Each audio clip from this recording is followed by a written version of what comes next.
This video is powered by MPL. விளையாடு fantasy MPL. செந்தமிழே உயிரே நருந்தேனே என் செயலினை மூச்சினை உனக்களித்தேனே நைந்தாயனில் நைந்திடும் என் வாழ்வு நன்னிலை உனக்கெனில் எனக்கும் தானே செந்தமிழே உயிரே நருந்தேனே என் செயலினை மூச்சினை உனக்களித்தேனே. செந்தமிழே உயிரே நருந்தேனே என் செயலினை மூச்சினை உனக்களித்தேனே என்று பாடிய புரட்சி கவிஞர் பாரதிதாசனின் தமிழ் பற்றை இந்த இனிமையான காலை நேரத்தில் சொல்லி உலகம் முழுவதும் வாழ்ந்து கொண்டிருக்கும் கோடான கோடி கலைஞர் தொலைக்காட்சியின் ரசிக பெருமக்களுக்கு என்னுடைய அன்பான வணக்கத்தையும் வாழ்த்துக்களையும் தெரிவித்துக் கொள்கிறேன். வார வாரம் நம்ம பேசு தமிழ் பேசு என்ற நிகழ்ச்சியில் புது புது விதமான வினோதமான தலைப்புகளெல்லாம் பேசிட்டு வர்றோம். இந்த மாதிரி தலைப்புலாம் பட்டிமன்றத்தில் பேசுவாங்களா அப்படின்னு சொல்லக்கூடிய அளவுக்கு தலைப்புகளெல்லாம் நாங்கள் தேர்ந்தெடுத்து பேசிகிட்டு இருக்கோம். காரணம், இன்னைக்கு வாழ்வியல் சூழ்நிலைகள் மாறிடுச்சு. இந்த நிகழ்ச்சியை வழங்கி சிறப்பு செய்து கொண்டிருப்பவர்கள் பவர்டு பை கோல்டு வின்னர் எல்டிஆ தூய தேங்காய் எண்ணெய், அசோசியேட் ஸ்பான்சர்ட் பை ரெடிஸ் ஃப்ரான்ச்சைஸ் வேர்ல்ட் மற்றும் இந்தியாவின் நம்பர் 1 விற்பனையாளர்கள் லட்சுமி செராமிக்ஸ். இந்த வணிக நிறுவனங்கள் இணைந்து வழங்கும் பேசு தமிழ் பேசு. வாரந்தோறும் தமிழ் கேட்க வைத்திருக்கக்கூடிய கலைஞர் தொலைக்காட்சிக்கு உண்மையிலே நாம் அனைவரும் நன்றி கடன் பட்டிருக்கோம். வார வாரம் தமிழ் கேட்க வைப்போம். வாரத்துக்கு ஒரு நாளாவது நல்ல தமிழை கேட்போம், நல்ல செய்திகளை நல்ல சிந்தனைகளை கேட்போம். அதில் இன்னைக்கு நம்ம எடுத்திருக்கிற தலைப்பு ரொம்ப அற்புதமான தலைப்பு. அதாவது பிறர் பார்க்க வாழ்வது இன்று அதிகரித்திருக்கிறது. இது சரியா தவறா? அது என்ன பிறர் பார்க்க வாழ்வது? மற்றவங்க பார்க்கறதுக்காக வாழ்கிறது ஒரு வாழ்க்கை. ஒரு குரூப் வாழ்ந்துக்கிட்டு இருக்கேன். அவர் என்ன இருந்தாலும் பக்கத்து வீட்டுக்காரன் நம்மளை தப்பாக நினைப்பான் இல்லையா, அதனால் நம்ம இப்படிலாம் நடந்துக்கூடாது அப்படிமா. அவன் என்னமோ நினச்சிட்டு போகிறான், நீ ஏன் அவனுக்கு தகுந்த மாதிரி மாறணும்னு நினைக்கிற? இன்னைக்கு அப்படி ஒரு வாழ்க்கை வாழ்கிறான். நல்லா பேசிகிட்டு இருப்பாங்க. ஒரு 5 பேர் வந்து இப்படி கொஞ்ச நேரம் பேச்சை கேட்டான்னா அப்படியே நிப்பாட்டிடுவான் பேச்சை. அவன் சொல்லிகிட்டு இருந்தாங்க, ஆமாடா டே என்னடா டே அற்புதமாக பேசியிருந்த. ஒரு 4 பேர் வந்து இப்படியே அவனே பார்த்துட்டு இருப்பேன். உடனே இல்லை அப்புறம் பேசிக்குவான், இங்கே பார்க்குற பார்வையே சரியில்லையே, எதுக்கு இப்படி பார்க்குறானுங்க பேசுகிறத அப்படின்ட்டு அவன் பார்க்குறாங்கிறதுக்காக பேச்சை நிப்பாட்டிடுவான் அல்லது டாப்பிக்கை மாற்றிடுவான். அப்போ இன்னொருவருக்காக நம்ம ஒரு வாழ்க்கை வாழ்கிறோம். மற்றவங்க பார்க்கணும், மற்றவங்க தப்பாக நினைப்பாங்களேன்னு வாழ்கிற வாழ்க்கை ஒன்று இருக்குது. இன்னொன்று மற்றவர்களுக்காக வாழ்வது, தனக்கு இருக்கிறத மற்றவங்களுக்கு கொடுத்து வாழ்கிறது. அது ஒரு வகையான வாழ்க்கை. என் தங்கச்சி இந்திரா வந்து பால்கோவா பாக்கெட் 2 பாக்கெட் கொண்டு வந்து கொடுக்குறாங்க. 2 பால்கோவையும் எங்கள் குடும்பமே தின்னு தீக்காம அந்த ஒரு பால்கோவை பக்கத்து வீட்டுக்காரனை கொடுத்து விடுவான் அப்படின்னு நினைக்கிறேன். பார்த்தீங்களா? இது மற்றவங்களுக்காக வாழ்கிற ஒரு வாழ்க்கை. மற்றவங்களும் நல்லா இருக்கட்டும் அப்படின்னு நினைக்கிறது. 3வது ஒரு டைப் இருக்கேன். மற்றவன் பார்த்து பொறாமப்படுறதுக்காண்டியே சில செயல்களை செய்வாங்க. வேணும்னே அழகாக ட்ரெஸ் பண்ணிட்டு வந்து ரொம்ப நேரம் தெருவில் நடுவில் நிற்பேன். குடும்பத்தோட மனைவியை கூட்டிகிட்டு வந்து நிறைய நகை போட்டு நடு ரோட்டில் நிற்பாங்க. அங்கே போகிற வர்றவங்களாம் இந்த அப்படியே பார்ப்பாங்க. போட்டு நகை எங்கே தான் வாங்குவாங்களோ, 45 பவுன் போட்டிருப்பா போல இருக்கு, எப்படித்தான் தூக்கிட்டு தெரியுற ஆளுகளோ, கூறுகட்ட போய் அதையும் வாங்கி கொடுத்து மாட்டிக்கிட்டு நிப்பாட்டியிருக்கான் பாரு அப்படின்னு அவனுக்கு 2 திட்டு. அவங்க திட்டுறது இவனுக்கு சுகமாக இருக்கான். நம்மளை பார்க்குறாங்க பாரு, அவனுக்கு வயிறு எரியுதில்ல, அதில் ஒரு சுகம். மற்றவர்கள் பார்த்து பொறாமைப்படுறதுக்காண்டிய ஒரு வாழ்க்கை வாழ்வோம். இப்படி இன்னொருத்தருடைய சிந்தனைக்காக தன்னுடைய நிலையை மாற்றிக்கொள்வது, இந்த வாழ்க்கை இன்னைக்கு அதிகரிச்சிருக்கு. இது சரியா தவறா அப்படின்னு பேச வந்திருக்காங்க. சரி அப்படின்னு பேசுறதுக்கு ஒரு 3 பேர் இந்த பக்கம். இந்த பக்கம் மற்றவர்களுக்காக வாழ்கின்ற வாழ்க்கை இன்னைக்கு அதிகமாக இருக்கு, அது தவறு அப்படின்னு பேசுகிற 3 பேர். இப்பொழுது முதலாவதாக, மற்றவர்களுக்காக நாம் வாழ்கின்ற வாழ்க்கை அதிகரித்திருப்பது தவறு அப்படிங்கிற அணியை துவக்கி வைத்து பேராசிரியர் விஜயகுமார் முழங்க வருகிறார். வாங்க விஜயகுமார். பிறரின் பார்வைக்காக வாழுவது அதிகரித்திருப்பது சரி என்று நீங்கள் தீர்ப்பு சொன்னீர்கள் என்றால், இந்த நாட்டிலே வன்முறை வளரும், இந்த நாட்டிலே தற்கொலைகள் அதிகரிக்கும், பொறாமை அதிகரிக்கும், பேராசை அதிகரிக்கும், துரோகம் அதிகரிக்கும், ஆடம்பரம் அதிகரிக்கும். ஆனால் பிறரின் பார்வைக்காக வாழுவது தவறு என்று நீங்கள் ஒரு நல்ல தீர்ப்பை வழங்கினால், இந்த மண்ணிலே தர்மம் அதிகரிக்கும், இரக்கம் அதிகரிக்கும், கருணை அதிகரிக்கும், தியாகம் அதிகரிக்கும், வாய்மை அதிகரிக்கும், தூய்மை அதிகரிக்கும், நேர்மை அதிகரிக்கும். சிந்தித்து பார்க்கணும். அடுத்தவன் பைக் வாங்குறான்றதுக்காக நம்ம பைக்கு, அடுத்தவன் கார் வாங்குறாங்கிறதுக்காக நம்ம காரு, அடுத்தவன் டிவி வாங்குறாங்கிறதுக்காக நம்ம டிவி வாங்குறோம்னா, எறும்பு எள்ளுருண்டையை இழுக்கலாம், எறும்பு ஏரோப்ளான இருக்க முடியுமா? அன்னைக்கெல்லாம் சாகிற வரைக்கும் கூட வந்தது உறவுகள். இன்னைக்கு அடுத்தவனை பார்த்தே வாழணும்னு ஆசைப்படுறான். இன்னைக்கு சாகிற வரைக்கும் கூட வர்றது என்ன தெரியுமா நீதிபதி அவர்களே? EMI, interest, credit card, debit card, இதுதான் சார் வாழ்க்கையில கூட வருது. அடுத்தவனை பார்த்து வாழணும்னு ஆசைப்பட்டா வாழ்க்கையா இருக்காது சார். கடனை வாங்குறான், கடனுக்கு மேல கடன், தற்கொலைகள் அதிகரிக்குது. நடுவர்கள், இன்னைக்கு தமிழ் கூறும் நல்லுலகத்துல ஒரு பெரிய வியாதி பரவிட்டு இருக்காது. என்ன வியாதின்னு தெரியுமா? என்ன வியாதி? அந்த வியாதி என்ன தெரியுமா நீதிபதி அவர்களே? கொரோனாவா? கொரோனா கிடையாது நீதிபதி அவர்களே, அது கூட பரவாயில்ல. வள்ளலார் சொன்னார், பசித்திரு, தனித்திரு, விழித்திரு. இன்னைக்கு நம்மால் எழுதுறான், தனித்திரு, வீட்டிலிரு, விலகி இரு, அப்படி இல்லைன்னா தெய்வத்திரு அப்படின்னு. அது கூட பரவாயில்ல. இன்னைக்கு ஒரு வியாதி. கொரோனா காலத்தில் எல்லாரும் சேனல் தொடங்கிட்டாங்க, எல்லாரும் யூடியூப் சேனல். மாப்பிள்ள காலையில எந்திரிக்கிறது சாயந்தரம் படுக்க போறது வரைக்கும் அம்புட்டையும் ஷூட் பண்ணி யூடியூப்ல போட்டுறான். இந்த வீடியோ உங்களுக்கு பிடிச்சிருந்தா லைக் பண்ணுங்க, ஷேர் பண்ணுங்க, சப்ஸ்கிரைப் பண்ணுங்க. அட பாவிகளா! அகம் புறம் என்று பிரித்தவன் தமிழன். அகம் என்றால் உள்ளே, புறம் என்றால் வெளியே. வெளியே எல்லாவற்றையும் காட்ட முடியாது. நாகரிகம். சுட்டி ஒருவர் பெயர் கொள்ளப்பெறார். மக்கள் முதலிய அகனைந்தினையும் சுட்டி ஒருவர் பெயர் கொள்ளப்பெறார். அகம் என்பது காதல் வாழ்க்கை. எல்லாவற்றையும் வெளியே காட்டிவிட முடியாது. புறம் என்பது வெளியே காட்டக்கூடியது, அகம் என்பது வெளியே காட்ட இயலாதது, உள்ளுக்குள் வைத்திருப்பது. ஆனா இன்னைக்கு யூடியூப் சேனல் உருவாக்கி எல்லாத்தையும் படம் முடிச்சு எல்லாத்தையும் போட்டுட்டானே நீதிபதி அவர்களே. அங்க போச்சே தமிழனுடைய பண்பாடு, போச்சே எளிமை போச்சு சார். இன்னைக்கு அடுத்தவனுக்கு போன் வாங்கிருக்க, நம்ம அப்பா போனை வாங்கி கொடுப்பா. அப்பா சொல்றாரு, டே தம்பி, போன்லயே இருக்காதரா, போன் மட்டுமா வாழ்க்கை? போனை தாண்டி இன்னொரு உலகம் இருக்குடா, அதை வந்து பாடுறான். அவன் சொன்ன லிங்க் அனுப்பு பார்க்கிறேன். எத்தகைய விலை உயர்ந்த தொலைபேசி வைத்திருக்கிறோம் என்பது முக்கியமில்லை சங்கர். எத்தகைய தொலைபேசி வைத்திருந்தாலும் உன் கால் வருதுன்னா உன் பேரை பார்த்தோனையும் எடுத்து பார்த்து பேசுகிற உறவுகளை சம்பாதிப்பதுதான் பெருமை. விலை உயர்ந்த தொலைபேசி வாங்குவது பெருமை இல்லை. இன்னைக்கு அன்பு போச்சே சார். தாயகம் துறந்து பாரதம் வந்து 19 வயதிலே இந்த ஏழை மக்களுக்காக வாழ வேண்டும் என்று நினைத்தாரே அன்னை தெரேசா, அதுபோல நீ வாழு, சந்தோஷம். அடுத்தவனுக்காக உன் லைஃபை மாத்துறேன். வெல்டிங்னு ஒன்று இருக்கு, வெட்டிங்னு ஒன்று இருக்கு. வெல்டிங் அப்படின்னா முதல்ல தீ பொறி பறக்கும், அப்புறம் இணையும். வெட்டிங்னு ஒன்று இருக்கு, முதல்ல இணையும், அப்புறம் தீ பொறி பறக்கும். என் வாழ்க்கையில் வெல்டிங்கையும் வெட்டிங்கையும் இணைச்சு பேசின ஒரே பேச்சாளர் நீ ஒரு ஆள் தான்யா. எதையும் ஒப்பிட்டு இருக்காரு பார்த்தீங்களா? Welding, wedding. தீபாவளி வருது, எனக்கு என்ன வாங்கி கொடுக்க போறீங்க? என்ன மனைவி, கணவன் சொன்னா, உனக்கா நெக்லஸ் வாங்கி தரலான் இருக்கிறேன். நெக்லஸ்லாம் வேணாங்க, எனக்கு கார் வாங்கி கொடுங்க. கார்ல கவரிங்னு ஒண்ணு கிடையாது அப்படின்னு.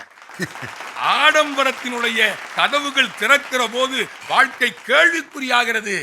அநாத இல்லத்துல போய் விட்டுட்டானே, அடுத்த வீட்டுல என்ன நடக்குதோ நம்ம வீட்டுல நடக்கும். என்னங்க ஏத்த வீட்டுல பாத்தீங்களா, அவங்க அம்மா அப்பாவெல்லாம் கொண்டு போய் முதியோர் இல்லத்திலையும் ஆதரவு அற்றோர் இல்லத்திலையும் கொண்டு போய் விட்டுட்டாங்க. நம்ம வீட்டுல எப்ப நடக்க போகுது அந்த திருவிழா? அடுத்தவனை பார்த்து வாழுகிற வாழ்க்கை கேள்விக்குறியான வாழ்க்கையாக மாறிவிடும் என்பதை எதிர்க்கட்சிக்கு நீங்கள் சொல்ல வேண்டும் என்று சொல்லி, நல்லதொரு தீர்ப்பை இந்த மாமன்றம் வழங்க வேண்டும் என்று சொல்லி, என்னுடைய இதய தோட்டத்தில் பூத்திருக்கிற நன்றி மலர்களை காணிக்கையாக்கி விடைபெறுகின்றேன். நன்றி, வணக்கம். இந்தியாவின் மிகப்பெரிய கேமிங் தளமான MPL இல் 60க்கும் மேலான கேம்களை விளையாடுங்கள். Download now from mpl.live. இந்த விளையாட்டில் நிதி அபாயம் ஏற்படலாம் மற்றும் மீண்டும் மீண்டும் விளையாட தோன்றலாம். உங்கள் சொந்த அபாயங்களுக்கு உட்பட்டு பொறுப்புடன் விளையாடுங்கள். ஹோட்டலில் போய் சாப்பிட்றதுக்கு உட்காந்துருப்பேன். வந்து கேட்குறாரு, என்ன சாப்பிட்றீங்க சார்? உனக்கு வேணுங்கிறத சொல்லுவேன், நீங்கள் என்ன சொல்கிறீங்க? நீங்கள் என்ன சொல்கிறீங்க? நீ என்ன சொல்கிறியோ அதே நானும் சாப்பிட்டுக்கிறேன். நீ என்ன வாங்கி கொடுக்குறியோ அதே உனக்குன்னு சொந்த புத்தியே கிடையாதாடா. அவன் என்ன கேட்குறானோ அதை இவர் வாங்கி சாப்பிடுவாரான். அப்புறம் கடைசி வரைக்கும் ஒருத்தன் ஒன்றுமே சொல்ல மாட்டான். அந்த வந்த சப்ளையரு எதையாவது சொல்லுங்க ஐயா அப்படின்னோன்னா ஒருத்தன் சொல்லுவான், சிக்கன் சூப் கொடுங்க அப்படின்னா இவர் எனக்கும் சிக்கன் சூப் உனக்கு எல்லாருக்குமே சிக்கன் சூப். இதை முதலே சொல்லி தொலைஞ்சிருக்க வேண்டியதானே. யாருக்கு என்ன வேணுங்கிறத கேட்ட உடனே இது வரைக்கும் யாராவது முடிவெடுத்து எனக்கு இது வேணும்னு சொல்கிறானா? ஒரு ஹோட்டலில் திங்கிறதுக்கே இன்னொருத்தரை பார்த்து ஆர்டர் பண்ணிக்கிட்டு இருக்கே, இந்த வாழ்க்கை சரியா அப்படின்னு கேட்டார். யார்? விஜயகுமார். ரொம்ப அற்புதமான பேச்சு. அதுக்கு பதில் சொல்லணும். வாங்க, மதுரை சங்கர். மற்றவர்களை பார்த்து வாழ்கின்ற வாழ்க்கை இன்னைக்கு அதிகரித்திருக்கிறது, அது சரி அப்படின்னு பேசுகிறார் சார். இந்த சரி தவறு பிறர் பார்க்க வாழ்ந்திருக்கிறது, இது ரெண்டுக்கும் ரெண்டே வார்த்தை தான் வித்தியாசம். இந்த சரிங்கிற அணி என்ன தெரியுமா சொல்லணும்?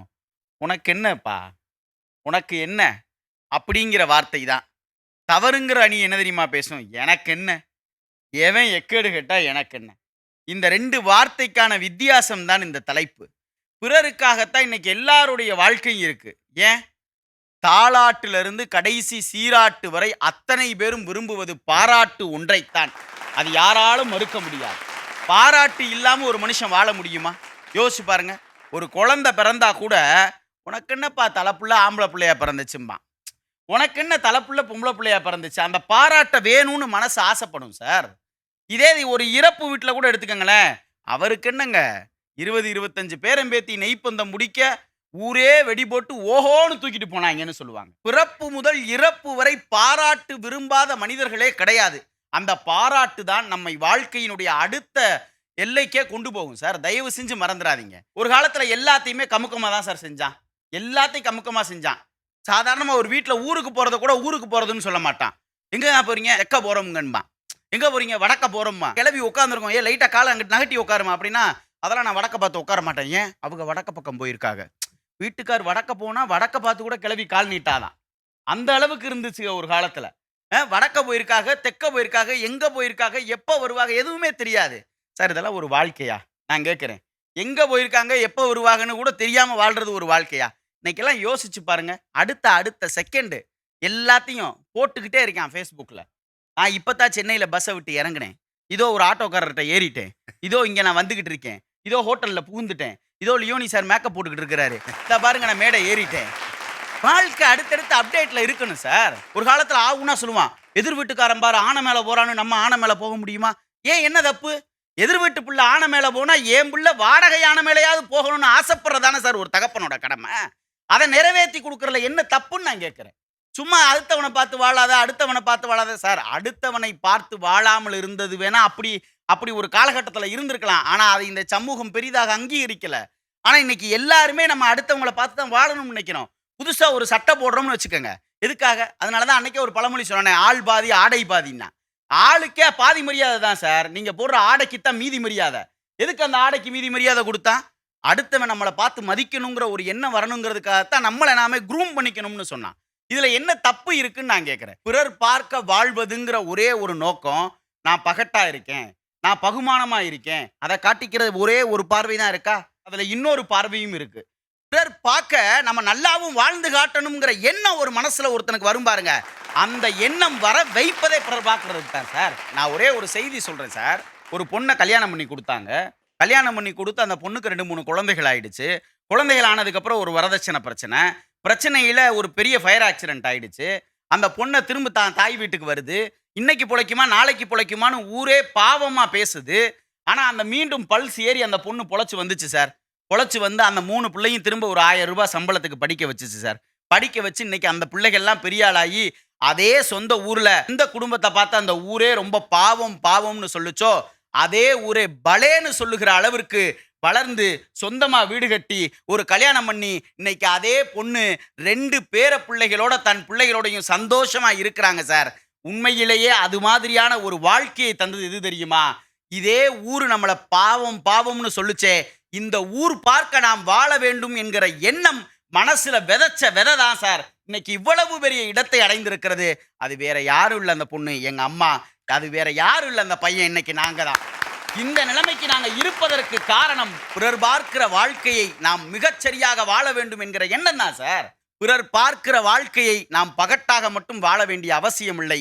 அதையே நாம் உரமாக எடுத்து வாழ்ந்தோம் என்று சொன்னால் வாழ்க்கை மென்மேலும் உயரும் என்று சொல்லி வாய்ப்பிற்கு நன்றியோடு விடைபெறுகிறேன். நன்றி, வணக்கம். என்ன அற்புதமான பேச்சு. விஜயகுமாரை அப்படியே கொட்டி கவுத்துட்டார் சங்கர். விஜயகுமார ஆஹா ஓஹா, மற்றவங்களுக்காக நம்ம எதுக்குடா வாழணும்? அவனை பார்த்து தான் நம்ம கெட்டு போகிறோம், அவனை பார்த்து தான் ஆடம்பரம் ஆயிடுறான் அப்படின்ட்டு வேற டைப்பு கொண்டு போனார் சங்கர். இன்னொருத்தன் தாயா என்னை வளர்க்குறான், அவன் தான் என்னை உருவாக்கியவனே என்னுடைய எதிரி தான்ங்கிறேன். அதுக்கு பதில் பேசணும். வாங்க கவிஞர் இனியவன். எங்கள் அணித்தலைவர் ரொம்ப தெளிவாக பேசுகிறாரு. சங்கர் வந்து அதை மாற்றிட்டார். என்ன சொல்லிட்டாருன்னா, பிறருக்காக வாழுகின்ற வாழ்க்கை, பிறருக்காக வாழ்கிற வாழ்க்கை நாங்கள் குறைய சொல்லவே இல்லை. நீங்கள் தாராளமாக சொல்லுங்கள். ரட்சகன் படம் பார்த்துருக்கலாம் நடுவர்களே. ரட்சகன் படம் பாட்டு ஒன்று வச்சுருப்பாங்க. கையில் முளைத்த கனவாணி, கைகால் முளைத்த காற்றாணி, நுரையால் செய்த சிலையாணின்னு சொல்லிட்டு ஒரு பாட்டு. அந்த ஹீரோ அப்படியே தூக்கிட்டு போவார். இதை பார்த்துட்டு என் பொண்டாட்டி என்ன ஒரு மாதிரியா பார்த்தா. இப்போது இவங்க என்ன சொல்கிறாங்க, நீங்கள் மனைவியை நேசிச்சிங்களா, நீங்களும் உங்கள் மனைவியை தூக்கிட்டு. இது பைத்தியக்காரத்தனம் இல்லை. அவன் தூக்கிட்டு போகிறான்னா அவனுக்கு 10 கோடி ரூபா சம்பளம் கொடுக்குறாங்க. அந்த புள்ள வெயிட் கம்மி. இது எல்லாம் XXL ஆகுது. 80 கிலோவை தூக்கிட்டு அவனா மாடிப்படி ஏறுவானாயா? இவங்க சொல்கிறாங்க நீங்கள் நேசி கற்றுங்க, இலகுவாக இருக்கும். எங்கள் வீட்டில் நடந்துச்சு கொரோனாவில். இந்த எல்லா பேரும் மொட்டை மாடியிலே சாயங்காலம் இருந்தாங்க. அந்த மொட்டை மாடியை அப்போ தான் உருப்படியாக பயன்படுத்தினாங்க அந்த கொரோனா காலத்தில். பக்கத்து வீட்டில் புதுசாக கல்யாணம் ஆன ஒருத்தன் அவனுடைய மனைவி அப்படி தூக்கி வச்சு செல்ஃபி எடுக்கிறான். அப்படி அதை எங்கள் வீட்டுக்கு பக்கத்தில் இருக்க ஒரு வாத்தியார் பார்த்து கொஞ்சம் இருட்டு மங்கின நேரத்தில் அவங்க வீட்டுக்காரம்மாவை கூப்பிட்டு அதே மாதிரி நம்மளும் எடுப்போம், யாரும் பார்க்கல, எல்லாம் கிளம்பிட்டாங்க, மணி 6:45 அப்படின்ட்டு தூக்குனார். அவ்வளோதான். அடுத்த நாள் மாவு கட்டு போட்டு அந்த காரணத்தை வெளியேயும் சொல்ல முடியல. எப்படியா விழுந்தன்னு கேட்டதுக்கு படியில் இறங்கி வர்றப்ப ஸ்லிப் ஆயிடுச்சு அப்படின்னு. நான் எனக்கு தெரிஞ்சு போச்சு, மாப்பிள்ளை நீ என்ன பண்ணேன்னு எனக்கு சொல்லிவிடாதையா, வெளியே டீச்சரை சும்மா தூக்கி பார்த்தேன், அது காரணம் அந்த பையன் அப்படின்ட்டு பக்கத்து வீட்டில் புதுசாக கல்யாணம் ஆனான். அவன் தூக்கிட்டு உட்காந்துட்டு போகிறேன், உனக்கு என்ன? இயல்பாக இந்த சிந்தனையே சித்தாந்தமே தவறு. நீங்கள் அடுத்தவன் பார்க்குற மாதிரி வாழ்கிறீங்கன்னா உங்களுக்கான வாழ்க்கையை, உங்கள் வாழ்க்கையை நீங்கள் எப்போ வாழ போகிறீங்க? நீங்கள் உங்களுக்கே உண்மையாக இல்லாத பொழுது உங்கள் குடும்பத்திற்கும் இந்த சமூகத்திற்கும் நீங்கள் எப்படி ஒரு உண்மையான மனுஷனாக இருக்க முடியும்? எனக்கு தெரிஞ்ச ஒருத்தர் ரொம்ப பால் வடிகிற முகத்தை வச்சுட்டு ரம்ஜானுக்கு வாழ்த்து சொன்னார். இரக்கம், சகோதரத்துவம், நல்லிணக்கம் மேலும் அதிகரிக்கட்டும். ஓஹோ பின்றாரு. என் ஃப்ரெண்டு பாய், அவர் பார்த்தாரு பாய் முகத்திலும் பால் வடியுதுன்னு பார்த்தா பால் பாயாசமே வடியுது. திடீர்னு ஒரு சட்டம் போட்டு சொன்னார், நீ வேணாம் கிடையாது, உனக்கிட்ட ஐடி கார்டு கிடையாது, வெளியே போடான்னு. நான் அப்போ தான் கேட்டேன், ஏன்டா எல்லாம் சொன்னீங்களே, இந்த நல்லிணக்கம்னு ஒன்று இருந்தே, சகோதரத்துவம் அதெல்லாம் கிடையாது. அவர் உடனே யோகாவில் போய் உட்காந்துட்டார். அப்போ என்ன அர்த்தம்? நீங்கள் அடுத்தவர்கள் பார்ப்பதற்காக வாழுகின்ற வாழ்க்கை ஒன்று இருக்கு இல்லையா? அடுத்த நாட்டுக்காரன் நம்மளை சொல்லணும். இதே சென்னை மெரினா கடற்கரையில் மாட்டுக்காக அவ்வளோ கூட்டம் கூடிச்ச, நீட்டுக்காக எங்கே போனீங்க? விவசாயத்துக்காக எங்கே போனீங்க? அப்ப என்ன அர்த்தம்? அடுத்தவனுக்காக வாழாதீங்க சார். நீங்க அடுத்தவர்களை ஏமாற்ற வேண்டும் என்பதற்காக நீங்க வாழ்கின்ற வாழ்க்கை இருக்கு தெரியுங்களா? இது சரின்னு சொல்றதே தப்பு. முதல்ல இந்த ஆசிரியர்கள் பாடம் நடத்தும் போது பாத்தீங்களா, சாதி இரண்டொழிய வேறில்லை, சாதிகள் இல்லை அடி பாப்பா, குல தாழ்ச்சி உரைச்சு சொல்ற பாவம். நல்ல தமிழாசிரியர் பாடம் எடுப்பார். வீட்டுக்கு போன உடனே வீட்டுக்காரமா சொல்லுவாங்க, ஏங்க பொண்ணு பார்க்க வந்திருந்தாங்க, நல்லா பாத்தியாடி நம்ம ஜாதியான்னு ஏதாவது கிராஸ் ஆகிட்டு இருக்க போகுது. எதுக்கு பாடம் நடத்தினேன்? உனக்கு எதுக்கு நல்லாசிரியர் வருது? இப்போ என்ன அர்த்தம்? உங்களுடைய வேடங்கள் இன்றைக்கு வேறு மாதிரியான ஒரு சமூகத்தை உண்டு பண்ணிடும். தயவு செய்து நீங்க நடிக்காதீங்க. இது தவறான பாதையை கொண்டு போய் செல்லும். எனக்கான வாழ்க்கையை நான் வாழ்கிறேன், என் பிள்ளைக்கான வாழ்க்கையை நான் அப்பனா இருந்து நான் வாழ்க்கை நடத்தி கொடுக்குறேன். நான் தவறு என்று சொல்லவில்லை. ஆனால் அடுத்த அப்பனுக்கா அவன் பிள்ளைய பண்றான்றதுக்காக என் பையனை கொடுமைப்படுத்த முடியாது. தயவு செய்து சொல்கிறேன், இது போன்ற தலைப்புகளில் தீர்ப்பு கொடுக்கின்ற பொழுது நீங்கள் தனி ஆணையம் போன்று தீர்ப்பு கொடுக்க வேண்டும். ஏனென்று சொன்னால் இன்றைக்கு தீர்ப்புகள் வாங்கப்படுகிறது, வழங்கப்படுவதில்லை. இந்த மன்றமாவது வழங்க வேண்டும் என்று கூறி விடைபெறுகிறேன். நன்றி, வணக்கம். இந்தியாவின் மிகப்பெரிய கேமிங் தளமான MPL இல் 60க்கும் மேலான கேம்களை விளையாடுங்கள். Download now from mpl.live. இந்த விளையாட்டில் நிதி அபாயம் ஏற்படலாம் மற்றும் மீண்டும் மீண்டும் விளையாடத் தோன்றலாம். உங்கள் சொந்த அபாயங்களுக்கு உட்பட்டு பொறுப்புடன் விளையாடுங்கள். கடைசியில் எப்படி பிட்ட போட்டு விட்டார் பார்த்தீங்களா? இப்போ தீர்ப்பை யாரும் வழங்குவதில்லை, வாங்குகிறார்கள். அதனால் உங்களுக்கு ஏதாவது சம்திங் கொடுத்து ஏதாவது தீர்ப்பை மாற்றி விடுவாங்க. அப்படி எதுவும் வாங்கிடாதீங்க அப்படிங்கிறார். இது அப்படிப்பட்ட மன்றம் கிடையாது. இது உங்களுக்காகத்தான். நீங்கள் 6 பேரும் என்னத்தையே பேசிட்டு போங்க. நான் என்ன நினைக்கிறேனோ அதைத்தான் நான் தீர்ப்பாக சொல்லணும். அதுதான் கரெக்டு.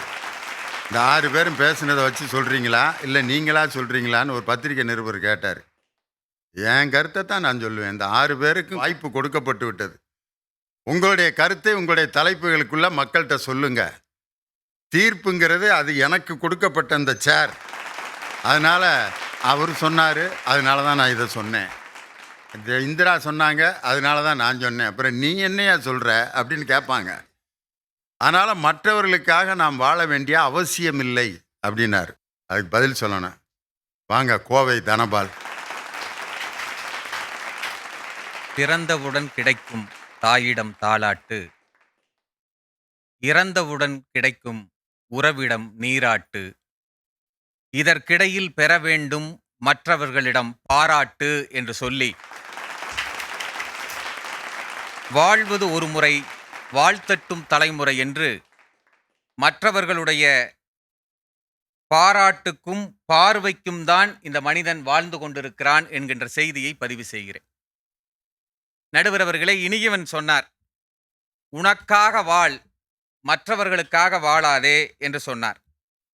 அதை விட அவர் கேட்டாரு, உனக்காக நீ எப்ப வாழ போறியா அப்படின்னு கேட்டாரு. சத்தியமா சொல்ற, இந்த உலகத்துல அவனுக்காக எவனுமே வாழ்றதே இல்லை. அதுதான் நிஜம். ஆபீஸுக்கு போனா ஆபீஸ் மேனேஜருக்காக வாழ்றோம், பட்டிமன்றத்துக்கு வந்தா நடுவருக்காக வாழ்றோம், வீட்டுக்கு போனா பொண்டாட்டிக்காக வாழ்றோம், பஸ்ல போனா டிரைவருக்காகவும் கண்டக்டருக்காக வாழ்றோம், ஹோட்டலில் போனால் சப்ளையருக்காக வாழ்கிறோம், காலையிலேருந்து சாயந்தரம் வரைக்கும் அம்மாக்காக வாழ்றோம், நைட்டு முழுவதும் பொண்டாட்டிக்காக வாழ்றோம். உனக்காக நீ எப்பயா வாழ்ந்திருக்கிற நான் கேட்குறேன். வாழ்றது இல்லைங்க, இதுதான் யதார்த்தம். சார், பறவைகளுக்கும் விலங்குகளுக்கும் மனிதர்களுக்கும் வித்தியாசம் என்ன தெரியுமா? 6வது அறிவு. 6வது அறிவுனா என்ன இந்திரா அர்த்தம் தெரியுமா? பகுத்தறிவு மட்டுமல்ல, பிறர் பாராட்ட வேண்டும் என்கின்ற அறிவுதான் 6வது அறிவு. இன்னும் தெளிவாக சொல்லுகிறேன், தூத்தனாங்குருவி இதுவரைக்கும் இன்னும் தூத்தனாங்குருவி கூட்டுலதான் வாழுது. ஆனா மனுஷன் நீ மட்டும்தான் 10 மாடி 12 மாடி கட்டி அதுக்கு லிப்ட் வச்சு மத்தவனை எல்லாம் பாக்குற மாதிரியும் மத்தவனும் நம்மளை பாக்குற மாதிரி மேல இருந்து கையாட்டிட்டு வாழ்றேன்னு சொன்னா அதுதான் சார் வாழ்க்கை. சார், காட்டுல வாழ்ந்தவன் எல்லாம் இன்னைக்கு கம்ப்யூட்டர்ல வாழ்றான், குகையில வாழ்ந்தவன் எல்லாம் கூகுளுக்குள்ள வாழ்றான், இளதளம்ப கட்டிட்டு வாழ்ந்தவன் எல்லாம் இன்னைக்கு இன்டர்நெட்ல டிசைன் தேடிட்டு இருக்கிறான்னு சொன்னா எதுக்காக வாழ்றான்? மத்தவன் நம்மளை பார்க்கணுங்கிறக்காகத்தான் வாழ்றான். அதுல எந்த மாற்று கருத்தும் கிடையாது. அதைத்தான் திருவள்ளுவர் அழகாக சொன்னார், உலகத்தோடு ஒட்ட ஒழுகல் பலர்கற்றும் கல்லார் அறிவிலாதார்னா. நீ என்ன படிச்சிருந்தாலும் உன் படிப்புக்கு தகுந்த மாதிரி நீ வாழ முடியாது. நீ ரோமுக்கு போனா ரோமானியா மாறு, கொரியாவுக்கு போனா நீ கொரியனா மாறு, பாம்புங்கிற ஊருக்கு போனா நீ நடுத்துண்டு எனக்கு வேணும்னு கேளு. அப்பதான் நீ ஜெயிக்க முடியுமோ தவிர இல்லாட்டி ஜெயிக்கிறது மட்டும் இல்ல, நீ வாழவே முடியாது. இதுதானே யதார்த்தம். இன்னைக்கு கார்ல வாழ்ந்தாதான் அன்னைக்கு மரியாதைன்னு நினைச்சான். இன்னைக்கு எல்லாரும் கார் வாங்கின வரக என்ன பிராண்டு வச்சிருக்கிறேங்கிறனாலதான் உன்னோட மதிப்பு. சரி, இன்னைக்கு சோசியல் ஸ்டேட்டஸே அந்த மாதிரி ஆகி போச்சுங்க. வருஷத்துக்கு ஒரு அப்ராட் டூரு, மாசத்துக்கு ஒரு மாலுக்கு ஷாப்பிங்கு, வாரத்துக்கு ஒரு சினிமா, டெய்லி டின்னரு. இது இன்றைய ட்ரெண்டா போயிட்டு இருக்குது. இப்படி வாழலன்னு வையே, நம்மள என்ன தெரியுமா சொல்லுவான்? நாகரிகம் இல்லாதவன் சொல்ல மாட்டா, இவன் நார்மலாவே இல்லாத மனுஷன் சொல்லிடுவான். அந்த காலத்துல பழைய வாய்ப்பாடு, நோட்டை அட்டை போட்டு வச்சிருப்பான், அண்ணன் நோட்டை தங்கச்சி வச்சிருப்பான், தங்கச்சி நோட்டை தம்பி வச்சிருப்பான். ஆனா இன்னைக்கு நம்ம குழந்தைகிட்ட பழைய செல்போனையோ பழைய ஐபேடையோ கொடுத்து பாருங்க, வாங்குதான்ட்டு தூக்கி எறிஞ்சிரும். எனக்கு வேண்டாடாடி, இது எனக்கு கேவலமா இருக்கு, எனக்கு புதுசா தான் வேணுங்க. தான் குழந்தைக்கு பக்கத்து குழந்தை வாங்கினதுனால நம்ம வாங்கி கொடுக்குறோம், வாங்கணுங்கிறக்காக வாங்கி கொடுக்கல. அது நெசசரிங்க. அது பர்த்டே பார்ட்டிங்கிறது இதுவரைக்கும் கிடையாது. பட் இப்போ பிறந்த ஒவ்வொரு குழந்தைக்குமே பர்த்டே பார்ட்டி கொண்டாடுறோம். நான் கொண்டாடுறத பத்தியும் கூட சொல்ல, பர்த்டே பார்ட்டியில கேக்க டேஸ்ட் பண்றதுக்கு கேக்க வாங்கலாம், ஆனா டேஸ்ட் பண்றதுக்கு ஒரு கேக்க வாங்கிட்டு வேஸ்ட் பண்றதுக்கே ஒரு கேக் வாங்குறதா சார் இன்னத்த நாகரிக ஸ்டண்ட். என்ன பேசுறீங்க நான் கேட்கிறேன். பர்த்டே பார்ட்டி நீங்க ஃபேஸ்புக்ல ட்விட்டர்ல போட்டோ பாருங்க, டிஷர்ட் போட்டிருப்பாங்க, பிறந்த குழந்தைக்கு டிஷர்ட், அவங்க அண்ணனோ அக்காளுக்கு அதே டிஷர்ட் கொஞ்சம் பெரிய சைஸ்ல, அவங்க அப்பாக்கு அதை விட பெரிய சைஸ்ல, ஆனா அவங்க அம்மா அதை விட பெரிய சைஸ்ல, 4 பேரும் ஒரே கலர்ல டிஷர்ட் போட்டு அந்த ஃபேஸ்புக்ல அப்லோடு பண்ணி வாட்ஸ்அப்ல ஸ்டேட்டஸ் வச்சாதான் அந்த பிறந்தநாள் கொண்டாட்டம் நிறைவு பெறுகிறது என்று சொன்னால் இது இன்றைய சூழ்நிலையில தேவைதான். நீ கீழே விழுந்து விட்டால் 4 பேர் பார்க்கறதுக்குள்ள எந்திரிக்கிறது இல்லடா வாழ்க்கை, 4 பேர் பார்க்கிற மாதிரி எந்திரிக்கிறதாண்டா வாழ்க்கை. இந்த வாழ்க்கை எங்களுக்கு தேவை என்று சொல்லி நிறைவு செய்கிறேன். நன்றி, வணக்கம். 4 பேர் பார்க்குற மாதிரி வாழ்ந்து 4 பேர் என்ன சொல்கிறாங்க அப்படிங்கிறத தெரிஞ்சுக்கிட்டு வாழ்கிறது தான் வாழ்க்கை. கர்ணன் படமா, அதில் ஒருத்தர் இளவு வீட்டில் ஒரு பாட்டு பாடுவார் பாருங்க, தேவா அண்ணன் பாடியிருப்பார். அற்புதமான பாட்டு. இளவுல எல்லாம் அழுதிக்கிட்டு இருப்பாங்க, மைக் செட்டில் பாடுவார் அவர். ஏன் ஆளு மஞ்ச நெத்தி எடுப்பான செம்பருத்தி, கண்ணால என்ன கொத்தி கலங்கடிச்ச பாதகத்தி, ஏன் ஆளு மஞ்ச நெத்தி எடுப்பான செம்பருத்தி, கண்ணால என்ன கொத்தி கலங்கடிச்ச பாதகத்தி, என் கக்கத்தில் வச்சதுண்ட தோலு மேலே போட்டு விட்டா, தோரணையா நான் நடக்க வாலிபத்தை கட்டி புட்டா, என் கட்டழகி மொட்டழகி கதையை கேளு, ரவுட்டு வண்டுக்கு ரவுட்டு வண்டுக்கு ரவுட்டு வண்டுக்கு ரவுட்டு வண்டுக்கு பாடினவர் அப்படியே அந்த காதலியை நினைச்சு சோகமாயி ரவுட்டு வண்டுக்கு ரவுட்டு வண்டுக்கு ரவுட்டு வண்டுக்கு ஏழு மஞ்ச நத்தி மஞ்ச நத்தி. செத்த கிழவனை விட்டுவிட்டு இந்த கிழவனை எல்லாரும் பார்த்து அழுக ஆரம்பிச்சிருவாங்க. செத்த கிழவனை தூக்கிட்டு போயிடுவாங்க. இந்த கிழமை பாட்டு பாடின கிழவனை எல்லாம் தேர்த்து அழுகாதமா அழுகாத டே எதுக்கிட்ட அழுதுகிட்டே அறா மேலே தண்டை டண்ட டக்கட டக்கட டக்கடன்னு அப்படியே மாற்றி டான்ஸ் ஆடுவாங்க. ஊருக்காக நம்ம வாழ்கிற வாழ்க்கை அது ஒரு சுகமியா. ஒருத்தன் தன்னுடைய காதலி இப்படி இறந்து போயிட்டா அப்படின்றத சின்ன வயசில் நடந்ததை சொல்லி பாடுறதுக்கு அந்த ஊரே கண் கலங்குச்சு. பார்த்தீங்களா அந்த காட்சி எப்படி இருக்குன்னு தெரியுமா? உண்மையிலே எங்கள் அண்ணன் தேவா அண்ணன் அந்த பாட்டை இந்த வயசுலேயும் ரொம்ப அற்புதமாக பாடியிருக்கார். உண்மையிலே இது மாதிரி பாட்டு நிறைய அவர் பாடணும்னு நான் ஆசைப்பட்றேன். அது மாதிரி வாழ்க்கையை இன்னொருத்தருக்காக வாழ்கிறதுல ஒரு சுகம். அருமையாக பேசினார் தனபால். அதுக்கு பதில் சொல்லணும். இந்த அணியை நிறைவு செய்ய என் அருமை சகோதரி இந்திரா ஜெயச்சந்திரன் வாங்க. அவர்களே, இன்று ஒரு அருமையான தலைப்பு. கொஞ்சம் புரியாதது போல இருந்தாலும் ஏதோ சமுதாயத்துக்கு ஒரு விஷயத்தை புரிய வைக்கணும்ன்ற வேகத்துல கொடுக்கப்பட்ட தலைப்பு இது. அடுத்தவர்களுடைய பார்வைக்காக நம்ம வாழ்றது சரியா தப்பா அப்படிங்கிறது ஒரு கேள்வி. ஆனா நடைமுறை என்னன்னா, அடுத்தவங்களுடைய பார்வைக்காக வாழுகிறவர்களுடைய எண்ணிக்கை அதிகமாகிக்கிட்டே வருது. அதுல ரொம்ப உச்சபட்சமா வாழ்ற 3 பேரும் நம்ம மேடையில கூட்டம் வந்து வச்சிருக்கிறோம். ஒரு பானை சோத்துக்கு ஒரு சோறு பதம்ன்ற மாதிரி 3 அண்டா சோறுல இருந்து 3 சோறை பதமா எடுத்து இங்க வச்சிருக்கோம். அதுல முதல்ல மதுரையில இருந்து வந்த சோறு என்ன சொல்லுது அப்படின்னா, தம்பி சங்கர் என்ன சொல்றாருன்னா, தாலாட்டு கடைசியில சீராட்டு, 2க்கு நடுவுல பாராட்டு வேணும்ல அப்படின்னு. ஒரு ஆள் பாராட்டணுங்கிறதுக்காகவே நீங்க வாழ ஆரம்பிச்சிட்டீங்கன்னு வச்சுக்கோங்களேன், இதெல்லாம் எங்க ஜெயிக்க போறான்ங்கும் போது ஒரு வேகத்துல வர்ற வளர்ச்சி சரி. ஆனா 24 மணி நேரமும் யாராவது பாராட்டிக்கிட்டே இருக்கணும்ன்றது மிகப்பெரிய மன உளைச்சல் அல்லது மன நோயாளிக்கான அறிகுறி. அது யாராவது நம்மளை பாராட்டிக்கிட்டே இருக்கணும்னு என்ன சார் கட்டாயம் இருக்கு? உங்கள் நேர்மையினுடைய கூர்மை அதிலே மழுங்கி விடும் தம்பி. எனக்குள்ள ஒண்ணு இருக்குதுல்ல, எனக்கு அப்ப சொல்ல எப்ப எல்லாருக்கும் 2 முகம் இருக்கு. வெளியில ரொம்ப நல்லவங்களா இருக்கவங்க வீட்டுக்குள்ள பேயா இருப்பாங்க, அவங்ககிட்ட குடும்பம் நடத்த முடியாது. வெளியில ஸ்ட்ரிக்டா இருக்க மாதிரி இருப்பாரு, வீட்டுக்குள்ள தங்கமான தகப்பனா இருப்பான், லட்டு லட்டான புருஷனா இருப்பான், தாய்க்கு அப்படியே செல்ல மகனா இருப்பான். ஒரு நெருக்கமான ஒரு இடத்திலே ஒரு முகமும் வெளியில ஒரு முகமும் ஏன் வைக்கிறீங்கிறதா எங்களுடைய கேள்வியாக இருக்கிறது. இன்னொரு விஷயம் சொன்னாரு, கோயம்புத்தூர்ல இருந்து வந்த அண்ணன், எங்க தனபால் அண்ணன், அந்த ஊர்ல தூக்கணாங்குருவிய தூத்தனாங்குருவின்னு சொல்றாங்க. அது எனக்கு பெரிய டவுட்டா இருக்கு. அதை அப்படியே நானும் ஃபாலோ பண்றதா இல்ல மாத்தி சொல்றதான்னு. தூத்தனாங்குருவி இல்லையா, அது தூக்கணாங்குருவி. தூக்கணாங்குருவி கூடை பார்த்து அடுக்கும் இல்லை இல்லை இல்ல, அது கிராவிடேஷனல் புல் இருக்கு இல்லையா, புவி ஈர்ப்பு விசைக்கு எதிராக கூடு கட்டுகிறது. தூக்கணாங்குருவியை போல யாரும் கட்ட முடியாது. தலைகீழா இருக்கும். அதுல எத்தனை ரூம்ஸ் இருக்கும் பாத்திருக்கீங்களா? ஆட்டோமேட்டிக் டோர் இருக்கு அதுக்குள்ள. நம்ம டோர்ல கைப்பிடி போயிருது, மேக்னெட் போயிருது, அதுல ஆட்டோமேட்டிக் டோர் இருக்கு. நீங்க தூக்கணாங்குருவியே விடுங்க சார், காக்கா கூட போய் பாருங்க. கம்பி கிம்பியெல்லாம் உள்ள வச்சு அடிச்சு வேப்ப மரத்துக்கு உள்ள போய் கட்டுச்சுன்னா அந்த வட்டம் சரியான மழை பெய்ய போகுதுன்னு அர்த்தம். நல்ல அந்த வேப்ப மரத்துல இந்த ஓரமா தென்மேற்கா கட்டுச்சுன்னு வச்சுக்கோங்களேன், வடகிழக்கு பருவக்காற்று மழை இந்த வட்டம் நிறையன்னு அர்த்தம். வடகிழக்கா கட்டிடுச்சுன்னு வச்சுக்கோங்களேன், தென்மேற்கு பருவக்காற்று அதிகம்னு அர்த்தம். ஃபுல்லா கம்பி கட்டி கொடுத்துருச்சுன்னு வச்சுக்கோங்க, காத்து தான் அதிகம், மழையே இல்லைன்னு அர்த்தம். இது காக்காவுக்கு தெரியும். எதிரணியில் இருக்கக்கூடிய தூத்தனாங்குருவி கூட பத்தி விளக்க நாளைக்கு தெரியும் ப்ரொஃபசர். அது எங்களுக்கு தெரியவே தெரியாது. 2 விஷயமான வாழ்க்கை இருக்கு. ஒண்ணு ஆபத்தானது, அடுத்தவங்க பார்வைக்காக வாழ்றோம் பாத்தீங்களா, அது என்ன தெரியுமா?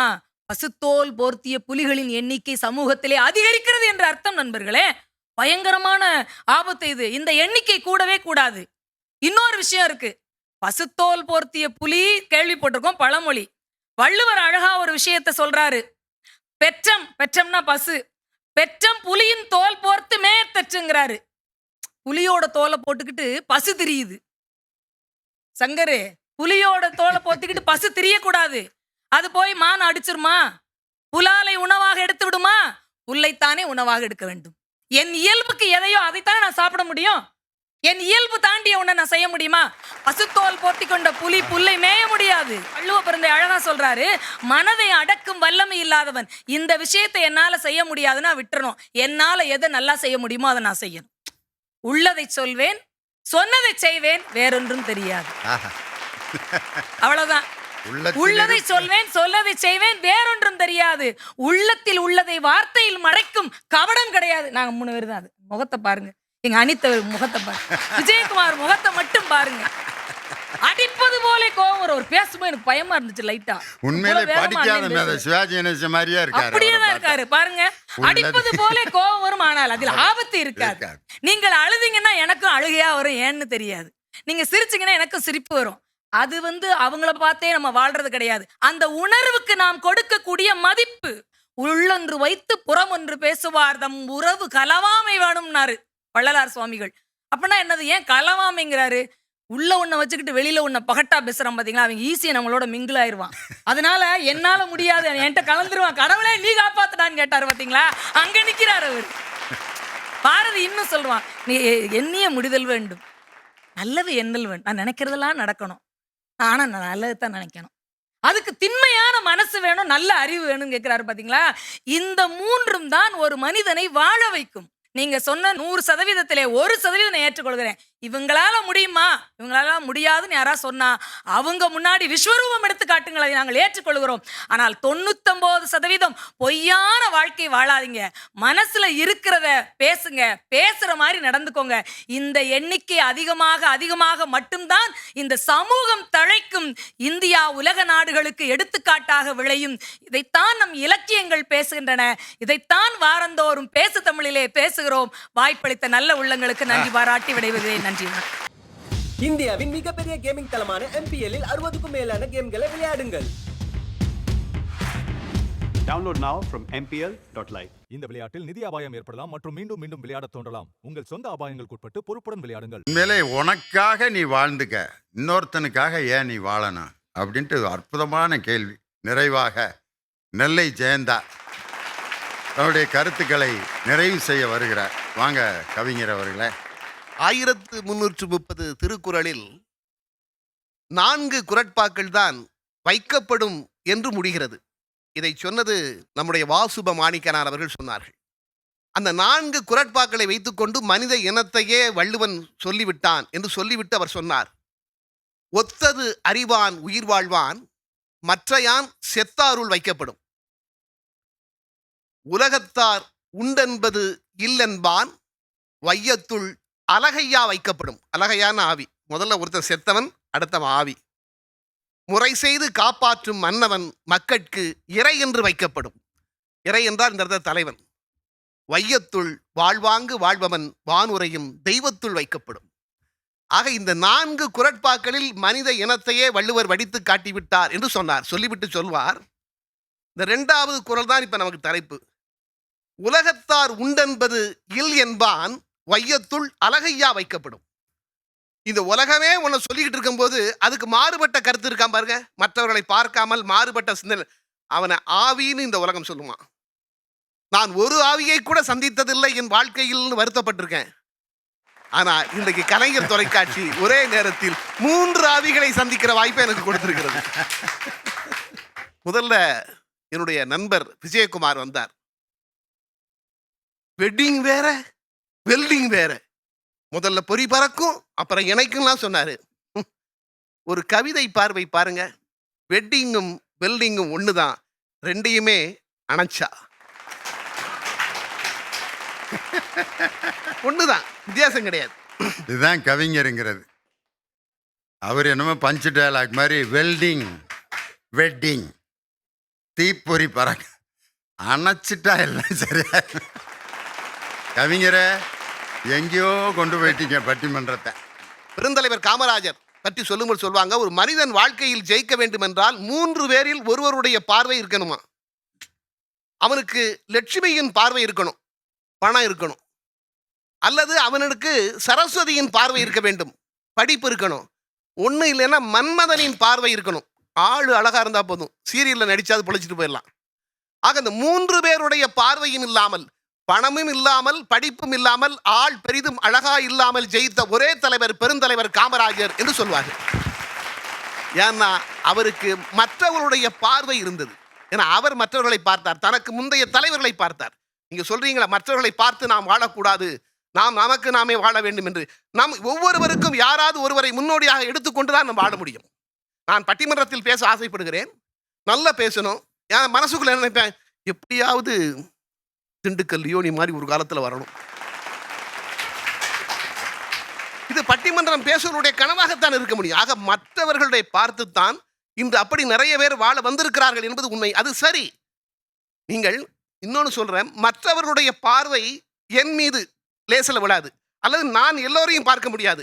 சில பேரை தான் நம்ம அப்படி பார்க்க முடியும். நான் எல்லோரையும் பார்த்து வாழ வேண்டும் என்று சொல்லவில்லை, மோசமானவர்களை எல்லாம் நாங்கள் கொண்டு வரவில்லை. முத்தமிழறிஞர் கலைஞர் அவருடைய முதல் படம் ராஜகுமாரி 1947 ஏப்ரலில் வந்தது. 2வது படம் அபிமன்யு 1948 மேயில் வந்தது. 3வது படம் மருதநாட்டு இளவரசி 1950 ஏப்ரலில் வந்தது. மந்திரி குமாரி 1950 ஜூன் மாதம் வருகிறது. மந்திரி குமாரி வந்த பிறகுதான் யார் இந்த மு கருணாநிதி என்கிற கேள்வி தமிழகம் முழுக்க எதிரொலித்தது என்று எழுதுகிறார்கள். 1950 தொடங்குகிறது மற்றவர்களுடைய பார்வை முத்தமிழறிஞர் கலைஞர் மீது. அந்த 1950 தொடங்கிய பார்வைதான் அவரை வெற்றி பாதையை நோக்கி எடுத்துச் செல்லும். ஆக 2 விஷயங்களை நான் சொல்கிறேன். ஒன்று, நாம் பிறரை பார்த்து வாழ வேண்டும், பிறர் நம்மை பார்த்து வாழ்வதைப் போல நாம் இருக்க வேண்டும். இது 2 இதற்குள் அடங்கி இருக்கிறது. அது சரி, அதுதான் எங்களுடைய கருத்து. ஒரு மனிதன் எப்படி இருக்க வேண்டும் என்பதை ஒரே ஒரு 4 வரிகளில் என் ஞானத்தந்தை வாலி ஒரு படத்தில் எழுதினார். 10 திங்கள் சுமந்தாளே அவள் பெருமைப்பட வேண்டும், உன்னை பெற்றதனாலே மற்றவர்களாலே அவள் போற்றப்பட வேண்டும், கற்றவர் சபையில் உனக்காக ஒரு தனி இடம் தர வேண்டும். பாடநூல் கழக மாதிரி. கற்றவர் சபையில் தனக்காக ஒரு தனி இடம் தர வேண்டும், உன் கண்ணில் ஒரு துளி நீர் வழிந்தாலும் உலகம் அழ வேண்டும். நினைத்து பாருங்கள். ஆக எல்லாம் மற்றவர்களிடம்தான் இருக்கிறது. என்னுடைய வாழ்க்கையின் வெற்றி என்பது மற்றவர்களிடம்தான் இருக்கிறது. அதனால் தான் நாங்கள் சொல்கிறோம், பிறருடைய பார்வைக்காக வாழ்வது இன்று அதிகரித்திருக்கிறது. அது உண்மையிலேயே சரி. அப்படித்தான் இந்த உலகம் வாழ வேண்டும் என்கின்ற என்னுடைய வாதத்தை வைத்து அப்படி வாழ்ந்து கொண்டிருக்கிற நடுவர் அவர்களுக்கு நன்றி சொல்லி விடைபெறுகிறேன். நன்றி, வணக்கம். எப்படி கொண்டு வந்து இழுத்து முடிச்சிட்டார் பார்த்தீங்களா? இதுதான் கவிஞர். வெல்டிங்கு வெட்டிங்ன்னாரு, அணைச்சா சரியாக போயிரும்ட்டு ஒரே வார்த்தையில் முடிச்சிட்டார் அந்த விவாதத்தை. அதே மாதிரி வாழ்ந்தால் உங்களைப் போல் வாழ வேண்டும். காரணம், நீங்கள் மற்றவங்களை போல பார்த்து வழிகாட்டி வந்தவங்க, அதை மனசில் வச்சுக்கிட்டு தீர்ப்பு சொல்லுங்கன்ட்டார். ரோட்டில் நம்ம பார்க்குறோம், வாட்ச் கட்டிட்டு வரல, மணி கேட்கணும், எல்லாத்துக்கிட்டேயுமே கேட்குறான், அவர்கிட்ட கேட்டால் சொல்லுவாருன்ட்டு ஒரு ஆளை தேர்ந்தெடுத்து போகிறோம். பார்த்துருக்கீங்களா? சில பேர்த்திட்ட வழி கேட்க வேணான்ட்டு, இவர்கிட்ட கேட்காராடே, அவங்க ஆள் சரியில்லைடா, அவன் வழி சொல்கிற மாதிரியே தெரியலன்னு நம்மளாம் முடிவு எடுத்துடுறான். அவனை இவர்கிட்ட காசு கேட்டால் கொடுப்பாரு, அந்த பிச்சை எடுக்கிறவன் ஒரு 15 பேர் நின்னா ஒரு 2 பேர்த்திட்ட தான் போவான். மீதி அவனே டிசைட் பண்ணிடுவான், இவன் கொடுக்க மாட்டான், தேராது அப்படின்னு. அந்த மூஞ்சியில் எழுதி ஒட்டியிருக்கும். பிச்சைக்காரங்களுக்கே தெரியும் இந்த நாய் எதுவும் கொடுக்காது அப்படின்னு. எப்படியா கண்டுபிடிக்கிறாங்க அவனுங்க? எல்லா வீட்லேயுமே அம்மா தாயன்னு கத்துறான். இல்லை, ஒரு சில வீடு செலெக்ஷன் பண்ணி வச்சுருப்பான், இங்கே போனால் கிடைக்கும். அவன் ஒரு முடிவு பண்ணிடுறான் பார்த்தீங்களா? ஒரு பாட்டிக்கிட்ட, பாட்டி போயிட்டு வரட்டா அப்படின்னு சொல்ல மறந்துடுவான். பாட்டி சாயங்காலம் வரைக்கும் அது படுற பாடு. டெய்லி என்கிட்ட சொல்லிட்டு போயிடுவான், வயசான கிளவின்ட்டு சொல்லாமல் போகிறாங்க. அவன் பொண்டாட்டிக்கிட்ட 20 தடவை சொல்கிறேன், 20 தடவை. இப்போத்தான் சொன்னேன், திருப்பியும் சொல்கிறேன். இங்கே நான் நடுப்புற உட்காந்துருக்கேன், என்கிட்ட சொல்லிட்டு போகல. என்னப்ப சொல்லிட்டு போட்டி செத்தா போயிடுவேன். டெய்லி சொல்லிட்டு போனவன் இன்னைக்கு ஏன் சொல்லிட்டு போகல? வேதனை வருதுல்ல. அப்போ இன்னொருத்தருடைய வாழ்க்கை, செய்கை, செய்தி, அசைவுகள் எல்லாமே நம்மளை பாதிக்குது. அப்படின்னு யாரு? இவங்க என்ன சொல்கிறாங்க? எப்போ பார்த்தாலும் மற்றவங்களை பார்த்துக்கிட்டே உட்காந்துருந்தா நீ என்னைக்குடா முன்னேறுறது? அவன் என்ன வீடு கட்டியிருக்கான், அவன் எப்படி கட்டினான், அவன் எந்த பேங்க்கில் லோன் வாங்கினான், அவன் எங்கே போய் பொண்ணு பார்த்தான், இந்த வீட்டுக்காரன் எங்கே எப்படி பொண்ணு பார்த்துருப்பான், இந்த வீட்டுக்காரன் எப்படி எம்ஏ படிக்க வச்சான். இப்படியே சில பேர் கணக்கு வழக்கு பார்த்து அவன் பிள்ளைய 1ஆம் கிளாஸ் கூட படிக்க வைக்காம விட்டுருவான். இப்படி ஒரு குரூப் இருக்கான். இதைத்தான் அவங்க சொல்கிறாங்க, மற்றவர்களை பார்த்து வாழவே வாழாத. நீ என்ன நினைக்கிறியோ அதை டிசைட் பண்ண. உன்னுடைய பாதையை நீதான் வகுக்க வேண்டும். வழி கேளு, இந்த வழியா நீ போகணும், போனால் சீக்கிரம் போயிடலான்ட்டு வழி கேளு. நடந்து போகிறது நீதான் உன்னுடைய பாதையை நீ முடிவு செய்ய வேண்டும். உலகம் 1000 சொல்லட்டுமே, உனக்கு நீதான் நீதிபதி. மனிதன் எதையோ பேசட்டுமே, மனச பார்த்துக்க நல்லபடி, ஓ மனச பார்த்துக்க நல்லபடி. உலகம் 1000 சொல்லட்டுமே, உனக்கு நீதான் நீதிபதி. அது இப்போ உள்ளாட்சி தேர்தலில் எப்படி ஓட்டு போட்டிருக்கான் நம்மளை? யாரை நம்புவது அப்படின்னு கேட்கும்போது நான் இன்னைக்கு சொல்கிறேன், இந்த உள்ளாட்சி தேர்தல் முடிவை பார்த்து இனிமேல் மக்களை நம்பலாம் அப்படின்னு முடிவு பண்ணியாச்சு. மக்களை நம்பலாம்யா, கரெக்டாக இருப்பாங்கிறத இந்த உள்ளாட்சி தேர்தலில் காமிச்சிட்டான். சாதிக்கு ஓட்டு போடல, மதத்துக்கு ஓட்டு போடல, அழகுக்கு ஓட்டு போடல, சத்தமான பொய்க்கு ஓட்டு போடவில்லை. எது சரி என்று வாக்களித்திருக்கிறான் பார், அந்த இடத்துல தான் இன்னைக்கு சரியான, அப்படி தான் வாக்களிக்கணும். நான் முடிவு பண்ணிட்டேன், இதுதான் வரணும், ரைட் அப்படின்னு எடுக்கணும். எல்லோரும் வாழ்ந்தார்கள், அதனால நானும் வாழ்ந்தேன் அப்படின்னு செம்மறி ஆட்டை போல் வாழ்ந்தவர்களுடைய வாழ்க்கையை யாரும் பின்பற்றுவதில்லை.